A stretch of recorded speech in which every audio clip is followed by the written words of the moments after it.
다음 소식 전해드리겠습니다. 여러분, 이른바 근로꺾기라는 말 아십니까?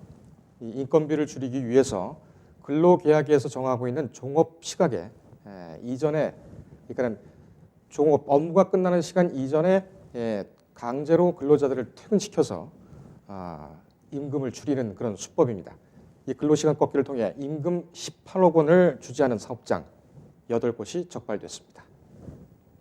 백조아 기자가 보도합니다. 19일 고용노동부는 지난 9월부터 2달 동안 전국의 주요 체인형 의류 생활용품 유통업체 8곳을 근로감독했습니다. 그 결과 54건의 노동관계법 위반 사항과 약 18억 원의 체불임금을 확인했다고 밝혔습니다. 8개 사업장 중 2곳의 노동관계법 위반 사항은 22건으로 약 40.7%에 달했습니다. 체불 금액도 전체 18억 원 중 16억 원, 약 90%로 2곳에서 집중 발생한 것으로 확인됐습니다.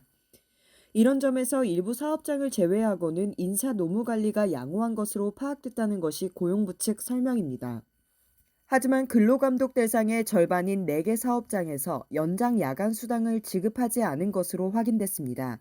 특히 한 체인 유통업체에서는 연장 야간 근로시간을 실제보다 적게 출퇴근 전산 시스템에 입력하도록 조작해 수당 7,700여만 원을 지급하지 않은 것으로 드러났습니다. 또 다른 사업장에서는 근무표에 정해진 고정적인 연장근로수당만 지급해 추가로 발생한 연장근로수당 6억 6천만 원을 주지 않은 것으로 드러났습니다. 일찍 출근에 발생한 연장근로수당 3,900여만 원을 지급하지 않은 사업장도 있었습니다. 종업시각 이전에 강제로 퇴근을 시키고 임금을 지급하지 않는 이른바 근로시간 꺾기 사례는 1개 사업장에서 확인됐습니다. 고용부 관계자는 근로시간 꺾기를 통해 임금을 지급하지 않는 사례에 대한 제보가 있었지만 애초 우려와는 달리 근로시간 꺾기 관행이 업계 전반에 만연되어 있지 않는 것으로 파악됐다고 설명했습니다. 이외에 5개 사업장에서는 비정규직 노동자에게 식대와 복지 포인트를 지급하지 않는 차별 사례도 확인됐습니다. 고용부는 근로감독 결과에 대해 시정조치 및 개선 지도를 해나간다는 방침입니다. 근로시간 관리 시스템이 구축되지 않은 일부 사업장에 대해서는 체계적인 출퇴근 관리 시스템을 마련할 계획입니다.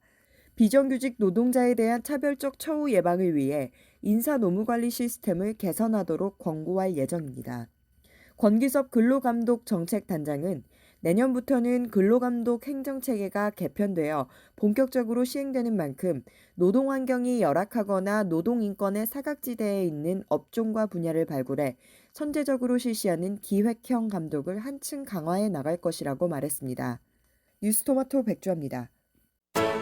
인터넷에 떠돌아다니는 수많은 뉴스 기사. 아직도 포털에서 일일이 검색하세요? 이제 뉴스통에서 터치 한 번으로 손쉽게 확인하세요. 최근 내가 구독한 기사를 분석해 오늘의 기사를 추천하는 개인 맞춤형 AI 뉴스. 나만의 공간인 뉴스북에서 콘텐츠를 편집하고 이용자와도 활발한 소통이 가능합니다. 사진과 영상 자유롭게 이동하고 언론사 기자들이 실시간으로 업로드하는 동영상도 확인해보세요. 더욱 풍성하고 새로워진 뉴스통. 지금 바로 만나보세요.